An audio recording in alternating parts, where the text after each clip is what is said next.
compromiso del Gobierno de España es indiscutible, es firme y decisivo. Nosotros vamos a continuar invirtiendo en política social y no vamos a recortar ni un céntimo de euro en política social, en cohesión social, para hacer frente a este compromiso que tenemos con Europa y también con nuestro propio país en el ámbito de la seguridad y de la defensa. It is not in our common interest to burden our economies with such tariffs. We are ready to engage in a meaningful dialogue. I have entrusted Trade Commissioner Maroš Šefčovič to resume his talks to explore better solutions with the United States.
Bueno, lo primero es que en este programa de Economía con Razón, ¿no?, donde se mezcla la razón y también lo que es la búsqueda de las emociones, lo que es el sentimiento humano y también la búsqueda de la verdad, ¿no? Que la verdad es muy importante en economía porque la verdad es la que permite construir sobre los hechos las mejores soluciones, ¿no?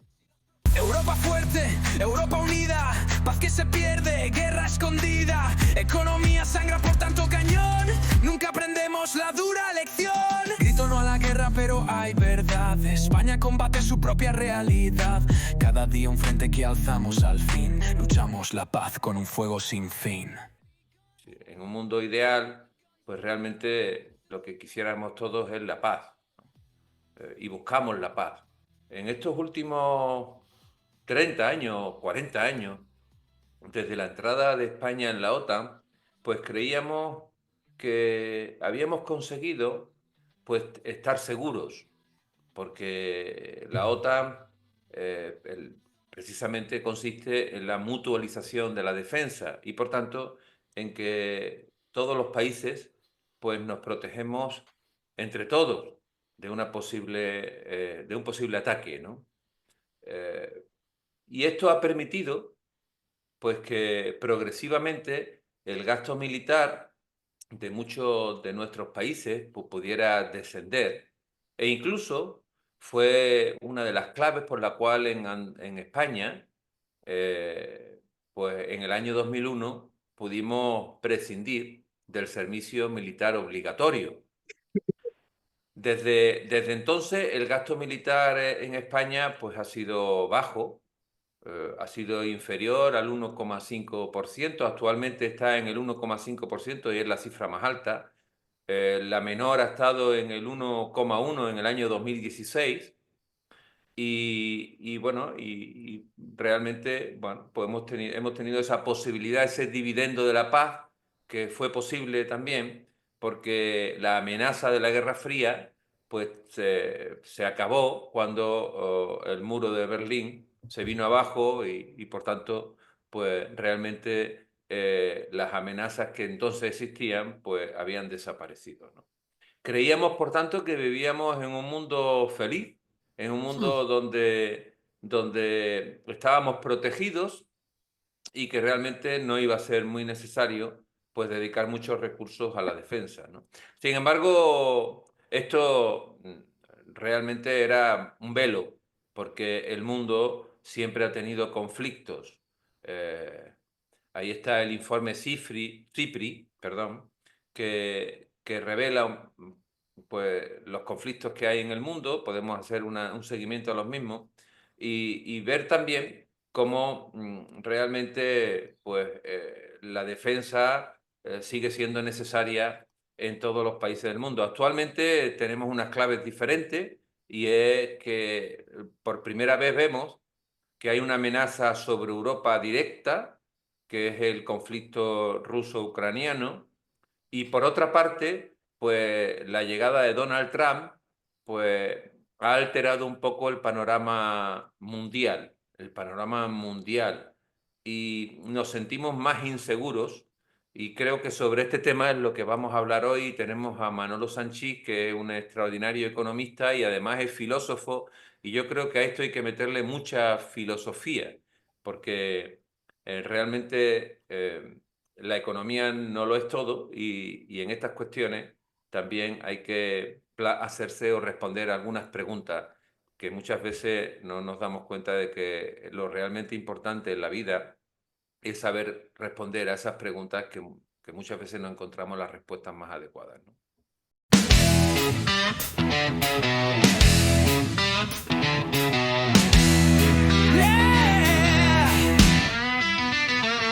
En una tierra lejana un joven fue llamado a las filas del combate, la guerra ha comenzado. Con una guitarra en mano y un sueño en su corazón. No quiere batallas, prefiere rock en cada ocasión. En el campo de batalla o en un escenario, su alma grita alto, su voz es un relicario. Europa no quiere guerra, tenemos que estar vigilantes, siempre hacia adelante. Y si no hay más remedio, duro con el rock duro. Vivimos en un mundo que no es el que esperábamos. Yo entiendo que estamos en el final, bueno, de un proceso en donde ha tenido una prevalencia la narrativa laica del progreso. Eran las élites ilustradas y globalizadas, que, de otras cosas, hablaron del fin de la historia. Nos proponían ese progreso irreversible, ¿no? Y estamos viendo que no es así. Todo este paquete de ideología, por llamarlo de alguna forma, se materializó en el consenso de Washington, ¿no? Y todo esto arranca con el éxito de las políticas de Thatcher y de Reagan, de finales del 70, principios del 80, y luego se materializa en la segunda mitad de los años 80 con la liberalización de los capitales a nivel internacional, que es el primer paso de la globalización. De manera que, Hobsbawm, que es un gran historiador, había hablado del siglo XX como el siglo corto, porque para él empezaba en el 14, con la guerra 14, y llegaba hasta la unificación de Alemania en el 89, caída del muro, y unificación de Alemania en el 91, ¿no? Yo no sé si ahora este gran historiador lo definiría así, porque da la impresión de que iría desde las instituciones de Bretton Woods del 44, que es donde aún estamos, en ese nuevo orden mundial, hasta la explosión de la pandemia del 2020. Yo creo que hacen falta hoy en día unas nuevas instituciones, porque ese mundo ya ha pasado y estamos ante una fragmentación de la globalización en tres bloques, fundamentalmente, o quizá en más. Pero sobre todo el bloque americano, de momento al compás del europeo, con sistemas tecnológicos, informáticos, de pagos en común y de monedas de reserva. Por otra parte, el bloque ruso y por otra parte el bloque chino. Yo creo que ese es un poquito el nuevo orden que se vislumbra. Evidentemente están los BRICS, por otra parte, y ha habido un desplazamiento del eje del poder mundial hacia el Pacífico, pero digamos que la ruptura del mundo es la ruptura del mundo del año 44, a mi modo de ver. Claro, estamos en una situación bélica y hay que mirar también hacia las lecciones de la historia para no cometer los errores, como subrayaba Santayana.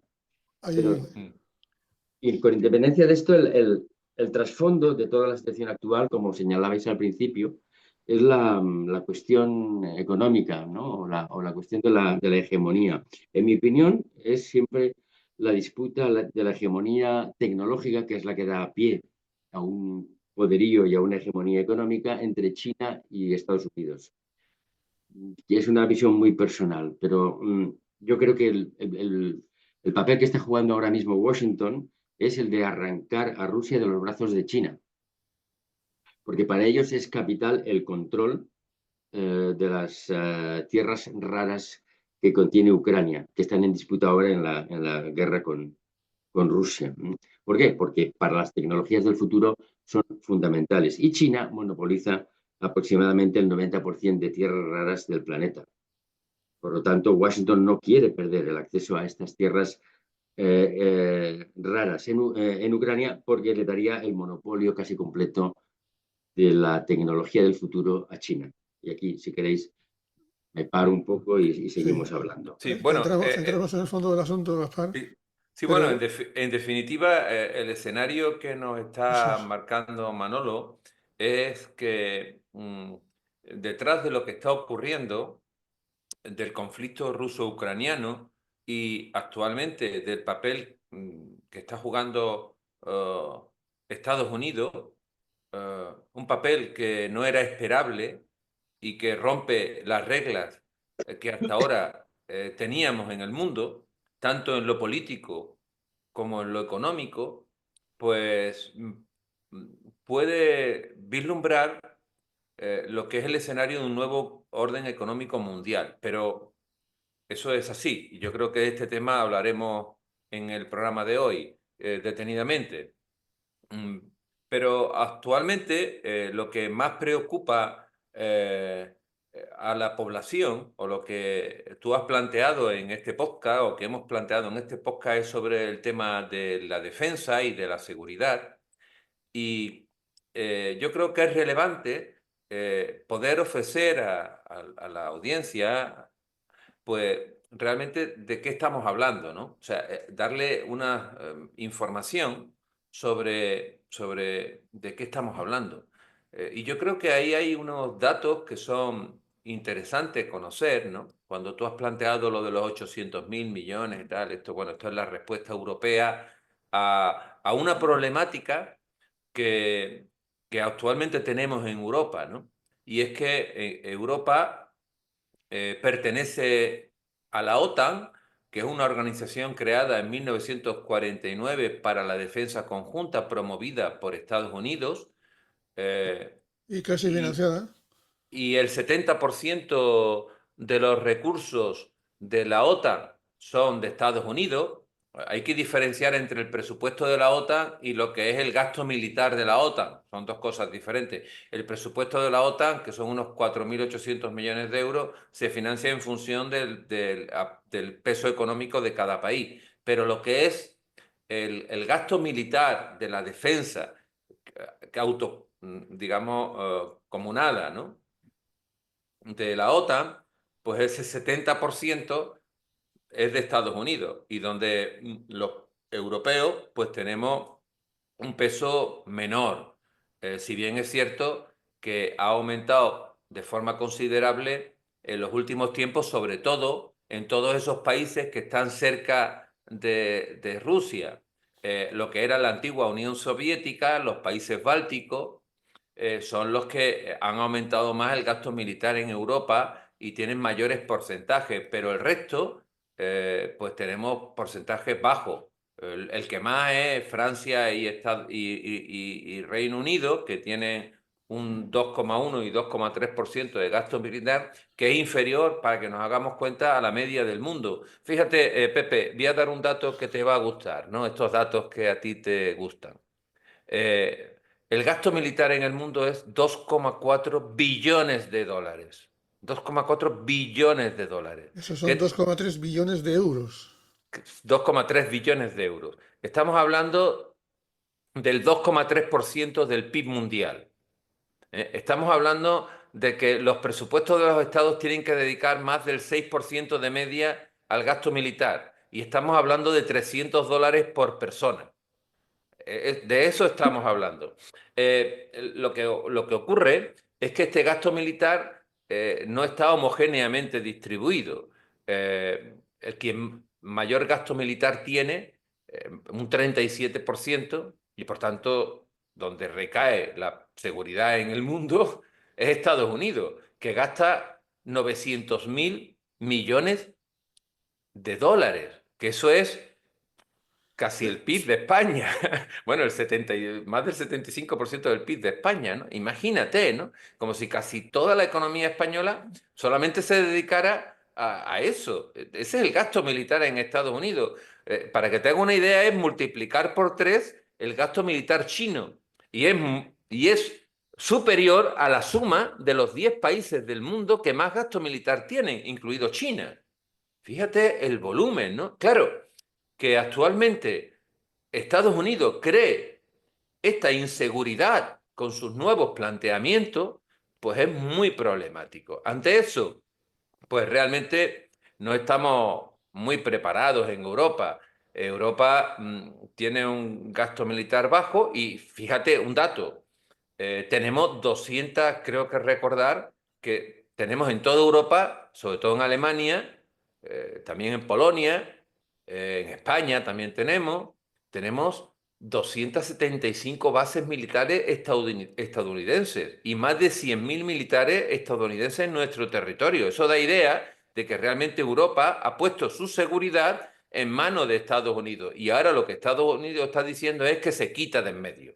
Y esto es un problema, y esto es un problema. También hablaremos del negocio posteriormente, si tú me lo permites.